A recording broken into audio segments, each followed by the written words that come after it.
മുൻ മുഖ്യമന്ത്രിയും കമ്മ്യൂണിസ്റ്റ് നേതാവുമായ വി.എസ്. അച്യുതാനന്ദന്റെ വിയോഗത്തിൽ അനുശോചനം രേഖപ്പെടുത്തി സീറോ മലബാർ സഭ major archbishop Mar Raphael Thattil. Kerala രാഷ്ട്രീയത്തിലെ ജനകീയരായ മുഖ്യമന്ത്രിമാരിൽ എന്നും ഓർമ്മിക്കപ്പെടുന്ന മുഖമായിരിക്കും അന്തരിച്ച വി.എസ്. അച്യുതാനന്ദനെന്ന് major archbishop Mar Raphael Thattil പറഞ്ഞു. കുട്ടനാട്ടിലെ കർഷക തൊഴിലാളികളെ സംഘടിപ്പിച്ചുകൊണ്ട് സജീവ രാഷ്ട്രീയ പ്രവർത്തനത്തിന്റെ ആദ്യഘട്ടം ആരംഭിച്ച V S. Achuthanandan sir C P. Ramaswamy അയ്യരുടെ ജനവിരുദ്ധ നയങ്ങൾക്കെതിരായി നടന്ന പുന്നപ്ര വയലാർ പ്രക്ഷോഭത്തിന്റെ സംഘാടനത്തിന്റെ നേതൃനിരയിൽ ഉണ്ടായിരുന്നു. തുടർന്ന് സ്വാതന്ത്ര്യ പ്രസ്ഥാനത്തിലേക്കും അവിടെ നിന്ന് കമ്മ്യൂണിസ്റ്റ് പാർട്ടിയിലേക്കും എത്തിച്ചേർന്ന വി.എസ്. ഭൂപരിഷ്കരണ നിയമം നടപ്പിലാക്കുന്നതിനായുള്ള ജനകീയ പ്രക്ഷോഭങ്ങളുടെ മുന്നണി പോരാളിയായിരുന്നുവെന്ന് മേജർ ആർച്ച് ബിഷപ്പ് അനുസ്മരിച്ചു.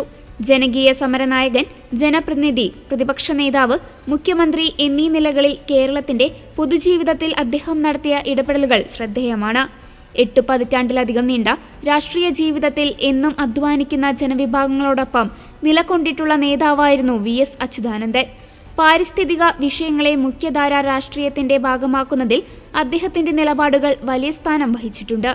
ആധുനിക കേരളത്തിന്റെ ചരിത്രത്തോടൊപ്പം സഞ്ചരിച്ച ജീവിതമാണ് വി.എസിന്റേത്.